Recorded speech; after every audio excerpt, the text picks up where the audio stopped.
The prophet is using what we call anthropomorphism, a fancy word that means attributing to God our human characteristics with a view to helping us relate to his concepts.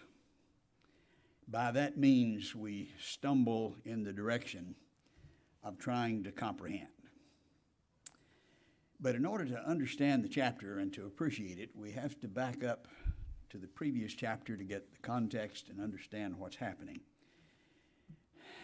Isaiah is talking to King Hezekiah, and he's delivering a terrible message, a message of doom and destruction that totally demoralizes, humiliates, and depresses the nation of Israel. They're a very proud people, a very nationalistic people. Jerusalem, the temple, they're God's chosen people. This is who they are. And now then, that's over. Behold, the days are coming when all that is in your house and what your fathers have accumulated until this day shall be carried to Babylon. I think it's probably not possible for us to understand just how that hit these people. Some of them were saying, this is not fair, this is not just, I don't deserve this. Others were just completely demoralized. Everything is carried to Babylon. Nothing, the temple, all of this beautiful land that flowed with milk and honey, it's gone. You're going to be in Babylon. And then to add insult to injury, he continues to say, they shall take away some of your sons who descend from you, whom you beget, and they will become eunuchs in the palace of the king of Babylon. Now, that was a terrible message. And God understood the impact, and he provides comfort in that circumstance. The word comfort has, it resonates with the nation of Israel. It was often associated with the Messiah, and there is an echo behind the immediate impression here. It's an interpretation that applies to their circumstance very directly, but then included in that comfort is the promise of the Messiah.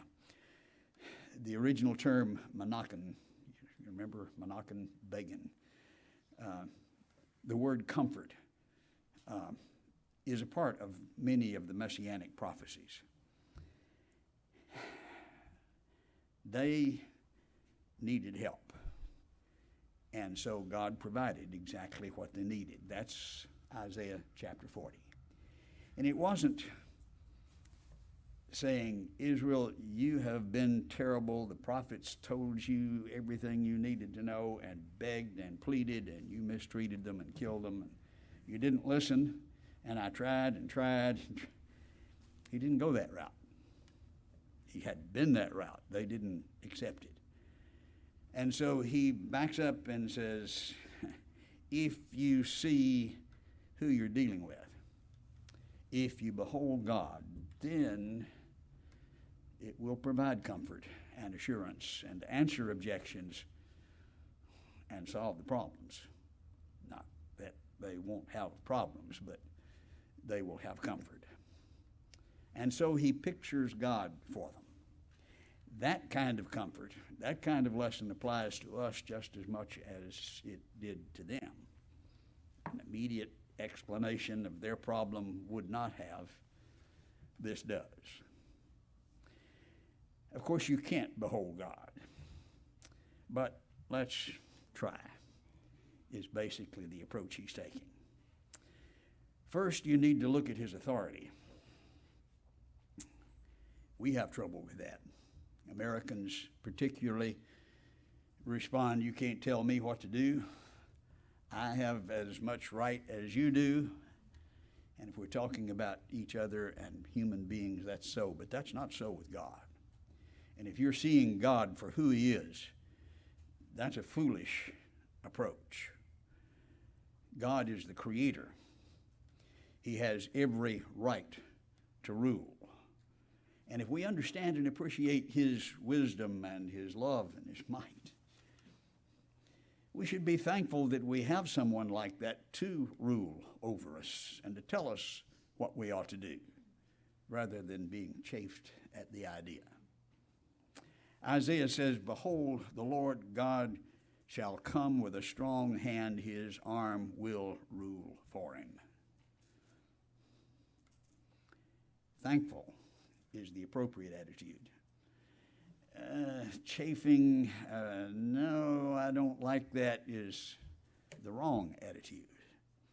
But when we understand we're not a peer with God, we understand who and what, he's the creator. That's not anything like us. And sometimes when I'm talking to people who begin to respond as these Israelites did, we'll see some of those responses in a moment. Say, no, wait a minute. You just think about who God is and who you are. I tell you what, why don't you go ahead and make a universe for me? Just speak it, and there it is. Let me see that. You can't do that. Well, maybe just a little one. Or maybe just one star. Try that. You can't. You're not in his category. Not even close. And when he speaks, he's right and just and fair, no matter how it looks to you, if you behold God and see who he is. So he will and does judge and rule. That's his right, and that is appropriate, and we should be thankful. Hebrews 10, we're told, we know him who said, "Vengeance is mine, I will repay." And again, the Lord will judge his people. And rather than saying, "I don't like that," the appropriate attitude is, "I'm thankful for that." In Hebrews, in the next verse, he goes on to say it's a fearful thing to fall into the hands of the living God. The appropriate attitude is humility and reverential fear. And that happens naturally, almost forcefully, when we see who God is. We see that happening as God is speaking to the nation of Israel at Mount Sinai. And the mountain thundered and shook and scared the living daylights out of the people. They heard the voice like the sound of a trumpet, and they couldn't bear it. They humbled themselves. They trembled before the voice of God. They saw it, they trembled and stood afar off and asked Moses to ask God not to speak to them directly, but through Moses. That's the appropriate attitude that everyone ought to have toward God. Maybe we don't want to be there in that situation, but that's who he is, and they saw it. And when we see who he is, that will be the appropriate attitude. Tremble before him. Behold God, that gets you to that spot. He also describes the compassion of God, which doesn't really seem to fit together, but does. If you just see one side of that picture, you don't get it. This doesn't complete the picture, as we'll see, but this is a necessary part of it. He is a compassionate God. He doesn't seem that way. It doesn't feel that way. But he is. And if you don't think so, you've just missed it. He will feed his flock like a shepherd. Yes, they're enduring the just punishment as they now march toward Babylon. But he will provide for them just like a shepherd provides for his sheep. He always will. He will gather the lambs in his arm, carry them in his bosom. The sheep, yes, he's providing for them, guiding. The lambs, they're not quite as strong as some of the big rams that bound on ahead, can't quite keep up. Some of my brethren sometimes look and say, well, they ought to do better than that. Just leave them. Run them off. That's not the way the Lord looks at it. He picks up the lambs that don't have the strength and carries them in his bosom. He will gently lead those who are with young. They have some extra concerns and responsibilities, and they can't make as much progress as some of the others. Sometimes mothers get concerned about the fact they have to care for their children. They've missed some of the things going on in the worship. God sees that. And how does he respond? He leads gently. The word literally means he doesn't overdrive. He doesn't require more than they can do. He sees that. He is a compassionate God. And that picture of God as the shepherd is one that we see all the way through the Bible. The familiar passage, Psalm 23, the Lord is my shepherd, I shall not want. He makes me to lie down in green pastures, leads me beside the still waters. That's the shepherd that cares. May not look like it, feel like it, but that's the truth. John 10, regarding Christ, I am the good shepherd. Now, that figure is not quite as real and meaningful as it was to Israel. And if you've been there and watched the shepherds as they lead their flock, call them by name, gradually move from one spot to the other, the sheep follow faithfully, it begins to come home, and you see that. The good shepherd lays down his life for the sheep, the ultimate concern and care. But the real problem is addressed in their claim he's not being fair, he's not being just. And we skip on into the chapter to the conclusion. After he's shown the nature of God's justice, then here's the conclusion at verse 27. Now, why do you say, O Jacob? And why speakest thou, O Israel? That my way is hid from Jehovah. The justice due me is passed away from my... That's what they were thinking. And what he says in this chapter is the answer to that. And if you see what he's trying to stretch our minds to see who he is, then the why is a question that has an obvious answer. It doesn't make sense. Ezekiel dealt with the same attitude, chapter 18. Yet you say the way of the Lord is not fair. New King James says it that way. Hear, O house of Israel, is not my way which is fair. Your way is not. You got it upside down. Malachi likewise dealt with that attitude. It's not a rare attitude, and it's one you certainly see today. Malachi charges Israel with wearying the Lord. With your words you say, in what way have we wearied him? In that you say, where is the God of justice? If God were good, then we wouldn't have this and we wouldn't have that. Of course, we know, if we understand, Genesis tells us that the ground is cursed and things degenerate and you're going to die and go back to the grave because of sin. And it's not because it's the way God created it. It's the consequence of sin and should be reminding us every day of just how serious sin is. We see suffering. We see bad things in this world. But the idea of where is the God of justice is an insult to God and inappropriate when we behold who God is. Lift up your eyes.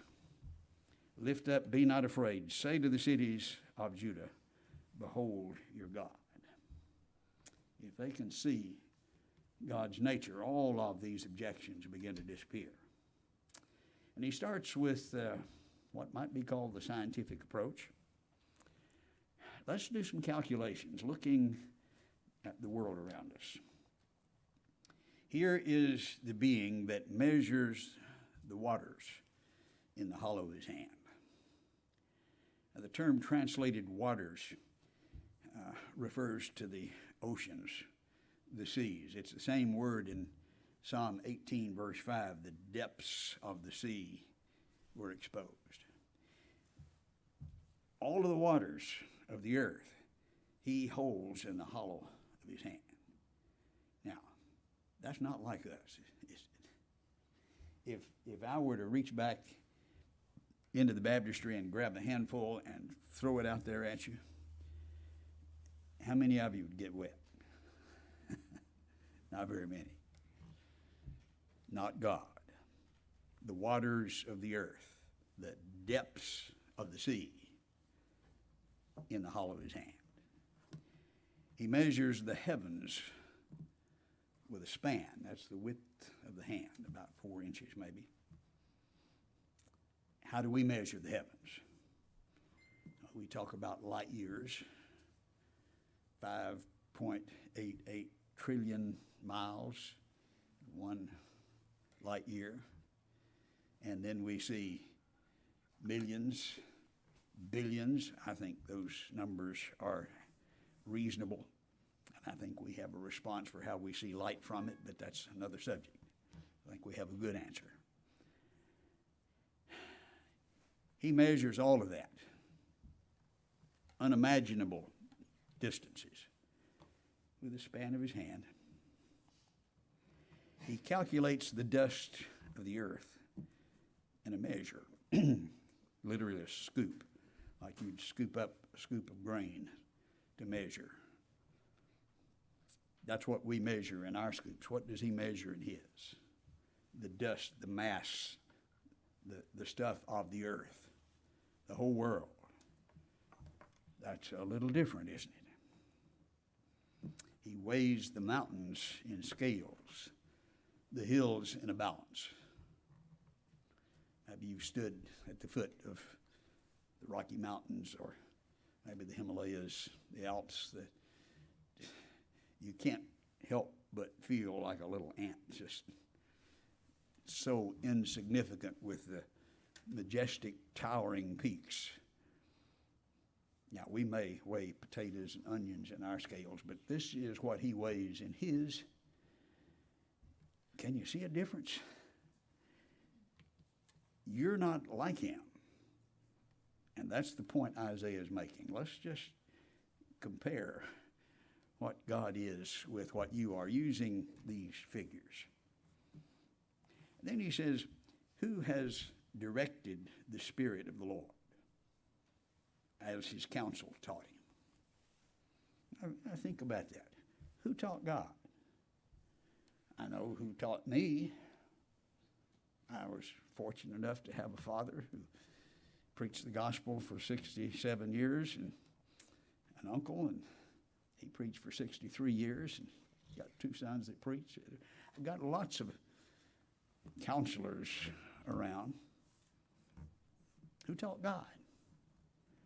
Well, he wasn't taught, was he? He is the infinite source of all wisdom and knowledge. He is the first cause, the beginning of all wisdom and knowledge. And there has to be a beginning place somewhere. You can't just keep going back, contrary to what some of the scientists try to say. The only alternative is that nothing created everything. Here's something that always was that created. And they try to say nothing created everything, and make fools of themselves in the process. When we contemplate the question, who directed God? Who instructed him? And we understand that nothing didn't create everything. There had to be an infinite first cause. And we're not like that. Who instructed him? Who taught him the path of justice? Now you're thinking this is not just and not fair. Where did you get your sense of justice? From God, who is the ultimate source. And then you're turning around and saying, God, you're not being fair. How absurd. And Israel particularly should have known better. We come to the refrain that we see him repeating several times through this chapter. Hast thou not known? I mean, Israel knows this. They know about the parting of the Red Sea, marching through on dry land, the waters collapsing and destroying the army of Pharaoh. They know about those walls of Jericho. They just marched and the walls fell down. They know about the giants that fell before them. You know this.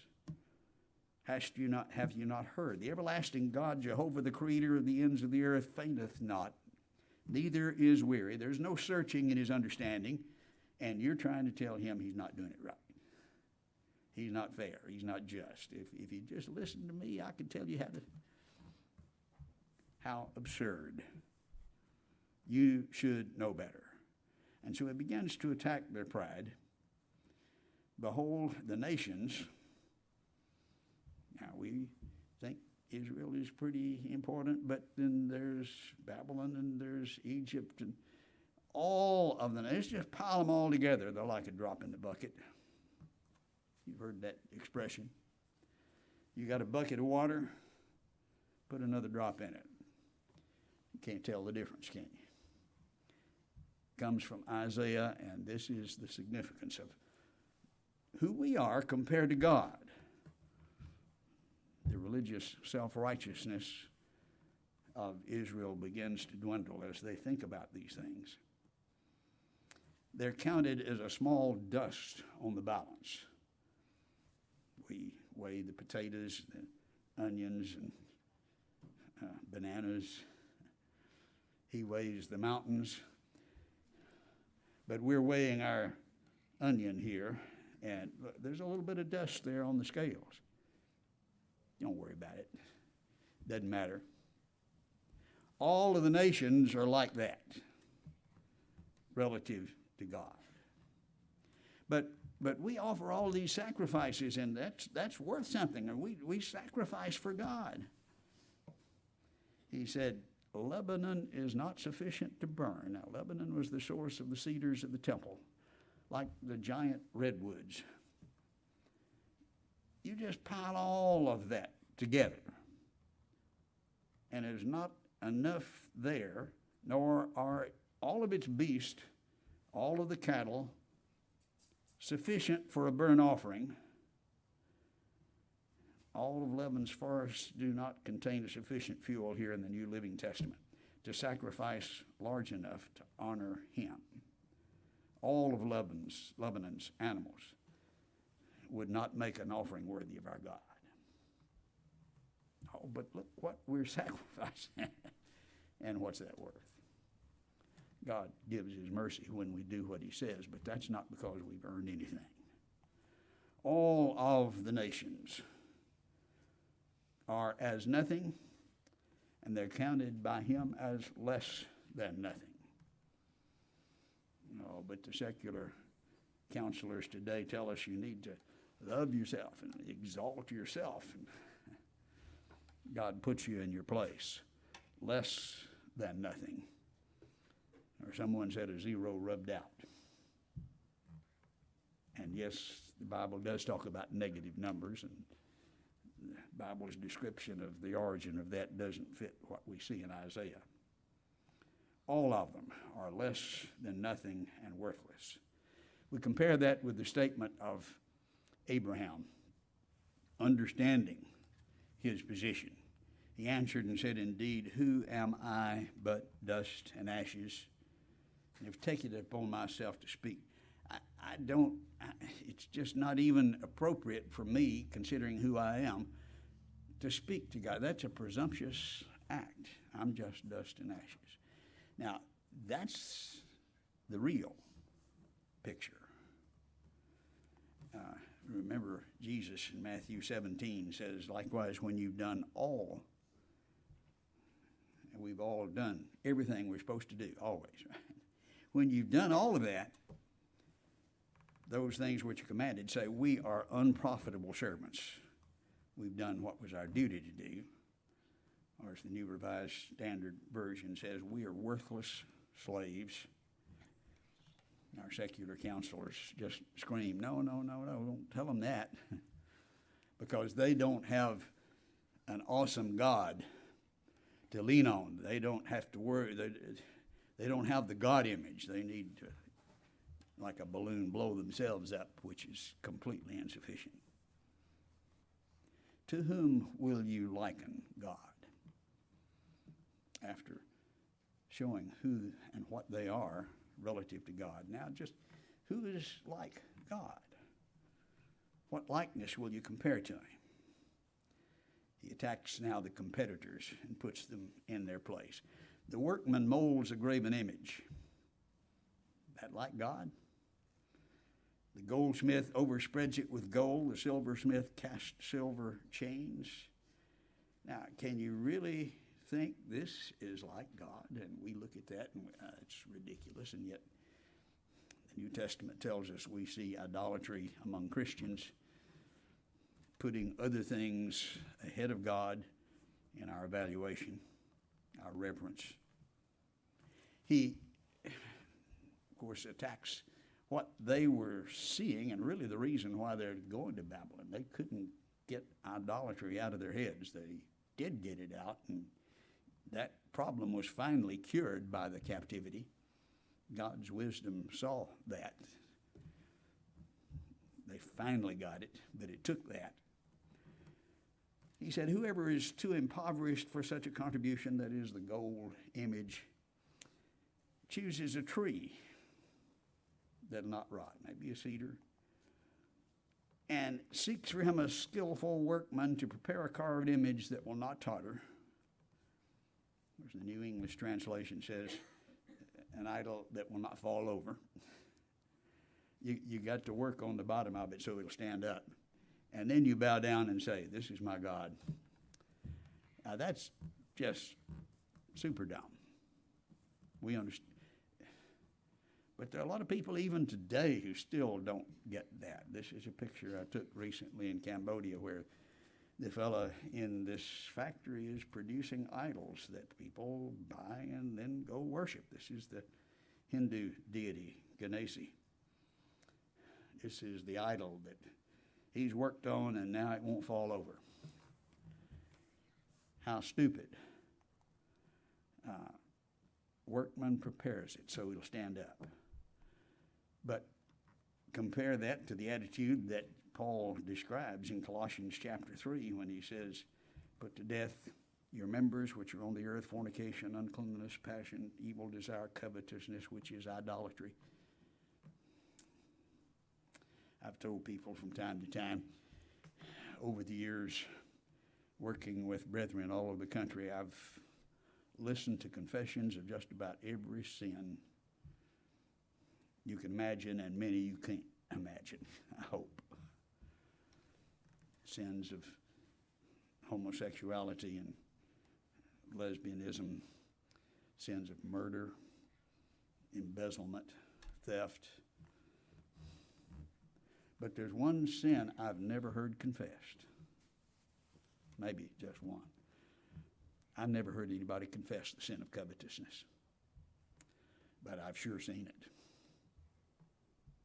It's hard to see it in our, but that gets ahead of our reverence for God. The new job, the new boat, the new car, the going to a really good college, and the things of this world displace God in first place in our lives. That's idolatry. It's foolish. It's just as dumb as the fellow who carves the stump so it won't fall over. Who is like God? Not the things we reverence. Maybe the political figures, the kings, the presidents, the Speaker of the House, the people with authority and power. They're authoritative.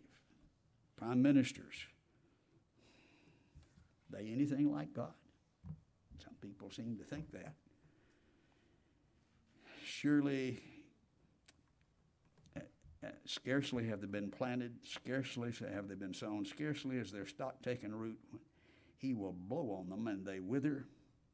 The whirlwind will take them away like stubble. And if you live long enough, you'll see those who used to be in power and they're just nothing.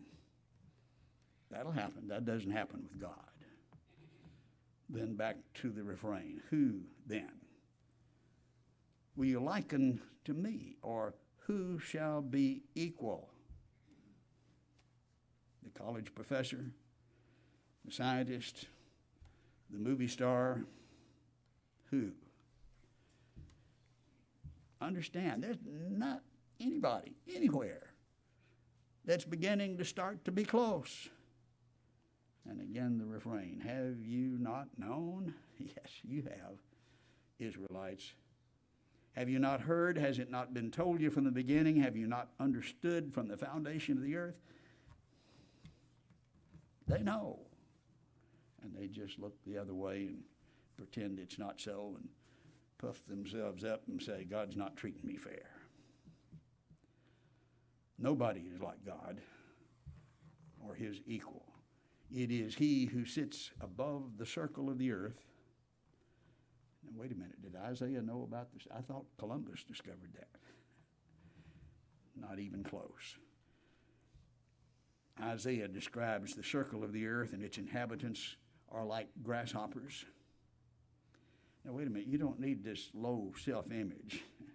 Now, that's an accurate image relative to God. That's who you are.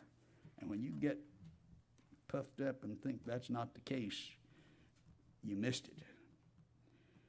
The God that we serve is one who sits above the circle of the earth. We are like grasshoppers. He stretches out the heavens like the earth, like a curtain, and spreads them out like a tent to dwell in. We know how to stretch a tent. God stretches out the heavens with the billions of light years, and that's different. Lift up your eyes and see who has created these things, who brings out their host by number. How many of us have looked up at the stars at night, maybe out in a really dark, uninhabited area, maybe from the top of the mountain where everything else is turned off? It's awesome. Look at what God has created. Look at his works. We just sang in the song, The Awesome God. The world praises him, all of the wonders of the world. There are times the word provides faith as we see fulfilled prophecy and we see eyewitness testimony. But they had that. But now then he looks beyond that to the things that are created, as Paul did in Romans chapter 1 when he said, the things that are made, leave them without excuse for their faith. Lift up your eyes and look at who has created them. He brings out their host by number. He calls them all by name, by the greatness of his might and by the strength of his power. Similar to the thought that Eliphaz expressed to Job, who was complaining against God. He said, you're not seeing who God is. Is not God in the height of heaven? See the stars, how lofty they are? And you say, what does God know? Can he judge through the deep darkness? And we get that feeling sometimes, don't we? Look up at the stars and understand who created them. Or as David in the Psalm 47 says, he heals the brokenhearted, binds up their wounds. How do you know he does that? He counts the number of the stars. He calls them all by name. Israel needed a bolstering of their faith. And so Isaiah says, lift up your eyes and look at who has created these. By the greatness of his might, calls out the host by number. How many stars are there? It's almost comical to see the attempts to count the stars. They just upped the number immeasurably. Well, I guess you can say measurably. They were saying about 100 billion galaxies, each galaxy containing hundreds of billions of stars. So When they say 100 billion galaxies, you can contemplate that, can't you? Or can't you? Your mind just doesn't stretch there. Now they've changed it from 100 billion galaxies to 2 trillion galaxies last year. 700,000 billion billion. You got that? It'll go up next year. Your mind just won't stretch that far. Lift up your eyes and see who has created, who brings out their host by number and calls them all by name, by the greatness of his might and the strength of his power. You're like God. You think you know as much as God does. Maybe make me a universe. In Job 10, we see where Job was. In the first 3 chapters, he did pretty well, but then he got bitter and angry. I didn't lose his faith in God, but he really got a sour attitude. My soul loathes life. I will give free course to my complaint. I will speak in the bitterness of my soul. Does it seem good to you, God, that you should oppress, that you should despise the work of your hands? This is the way he felt. He was wrong. The devil was doing all of this. He was getting mad at the dog and kicking the cat. But this is what he expressed against God. You shine on the counsel of the wicked, and here I am sitting in the dust. God responds to him in chapter 40 in a very impressive way. He speaks to him out of the whirlwind. How many of you have seen a tornado? Whirlwind. One or two. I've seen more than one, and that's too many. If a voice came out of that whirlwind and began to speak to you, do you think you'd pay attention? He begins to show him the wonders of the universe, what he had created. And those 3 chapters are pictures of God's creation. A special part of it, I'll mention at verse 15, look now at Behemoth, which I made with you, not millions of years before you, but with you. Behemoth, what's he talking about? Well, I think he's talking about a dinosaur, something like this. Why? Well, he moves his tail like a cedar. The sinews of his thighs are tightly knit.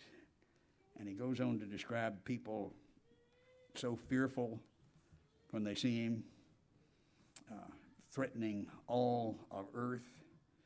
Some of the commentators have looked at that and said, well, it must be a hippopotamus. Have you seen a hippopotamus tail? Or maybe an elephant. This is a footnote that I've seen in one of the commentaries. And yeah, look at hippopotamus and the elephant, and their tails don't look much like this giant cedar tree that he had introduced earlier. That is just absurd. And we look at the elephant, no, that won't work at all. He is first in the ways of God. Well, when we see that which is first above everything else God created, first in the ways of God, this would begin to fit, especially when we compare it by scale to the elephant or to the hippopotamus. They don't look very first, do they? Especially with their tails.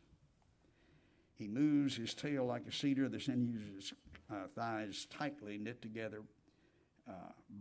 Bones are like beams of bronze, ribs like bars of iron. And then the next chapter he describes the Leviathan. We don't know exactly which dinosaur, but I would suggest maybe something like the T-Rex. Can you catch him with a fishing line, snare his tongue with a line? Can you put a reed through his nose or pierce his jaw through with a hook? Indeed, the hope of overcoming him is vain. Shall not one be overwhelmed at the sight of him? Who can open the doors of his face with his terrible teeth all around? The rows of scales are his pride, shut up tightly with a seal. When he raises himself up, the mighty are afraid because of the crashings they're beside themselves. Maybe you recall the scene from Jurassic Park where he's chasing Jeff Goldblum. That's what I think of when I read that description. Interestingly, we have some historical indications of a creature, even from Marco Polo, well-known historian, writing in the 1300s. Huge serpents 10 paces in length, about 50 feet. The forepart near the head, they have 2 short legs, each with 3 claws. The jaws are wide enough to swallow a man. The teeth are large and sharp, their whole appearance so formidable that neither man nor any kind of animal can approach without terror. I think I know what that sounds like. When he raises himself up, even the mighty are afraid. And the point is, you're sitting here complaining against God, saying, God's not treating me right, he's unjust. And you're talking about a being who created. I mean, you want to go up and have an argument with T-Rex? You think that would work? Well, what about arguing with his creator, which is even more awesome than his awesome creation? Think about that. It's a powerful argument that God is making to Job as he's showing the wonders of the universe. He's getting him to see who God is. Though the sword reaches him, it cannot avail, nor does the spear, the dart, the javelin. He regards iron as straw, bronze as rotten wood. On earth there is nothing like him, made without fear. He holds every high thing. He is the king over all the children of his pride. Yeah, it must have been a hippopotamus. I don't think so. We have a display in our museum in Little Rock.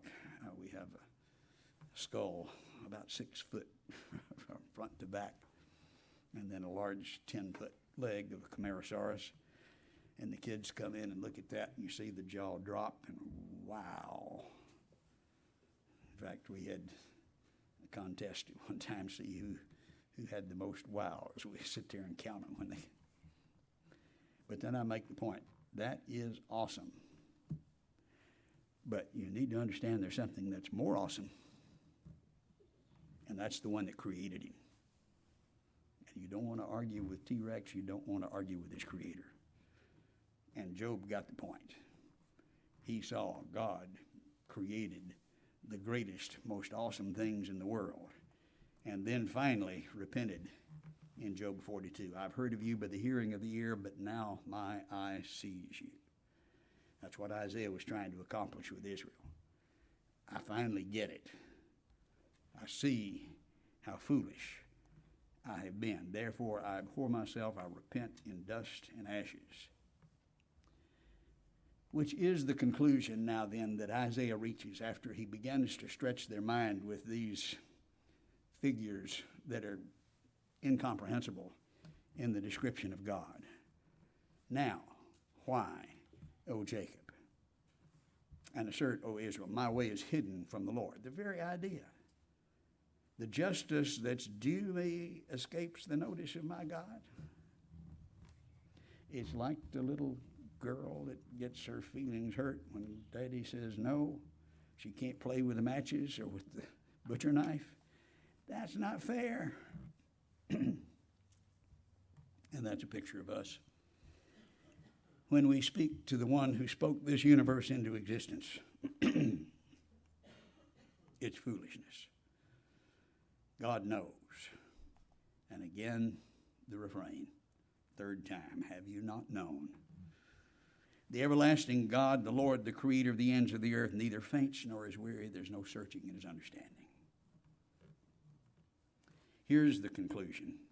You're marching toward Babylon. You've tears filling your eyes. You're demoralized. Your pride is destroyed. But you need to know God's the shepherd. He is the judge, and he is just and right, and whether it seems fair to you or not is immaterial. Who are you? The creator of the ends of the earth neither faints nor is weary. There's no searching in his understanding. He gives power to the weak. Whatever power is necessary that you need, he provides. To those who have no might, he increases strength. Even youths shall faint. The Olympic champions, they get tired and exhaust themselves. They're weary. The young men utterly fail. But those who wait on the Lord will renew their strength. They shall mount up with the wings like eagles, because God has promised that, and he's promising it here. They shall run and not be weary. They shall walk and not faint. And when you see that picture, then you've solved all of those problems.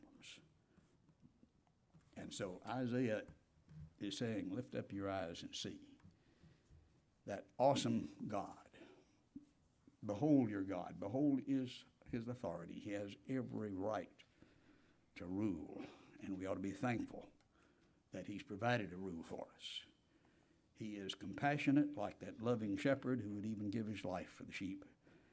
And he is absolutely, infinitely just and the source of all concepts of justice. And it's our place to say, yes, sir, who am I but dust and ashes? We serve an awesome God. And if we can keep that in our mind, we will have a great help. And just pick up Isaiah 40 and read it from time to time. We need to be reminded, like Job did, and repent of our pride and humble ourselves before our God.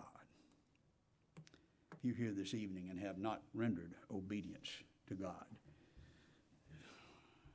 this one who has created T-Rex,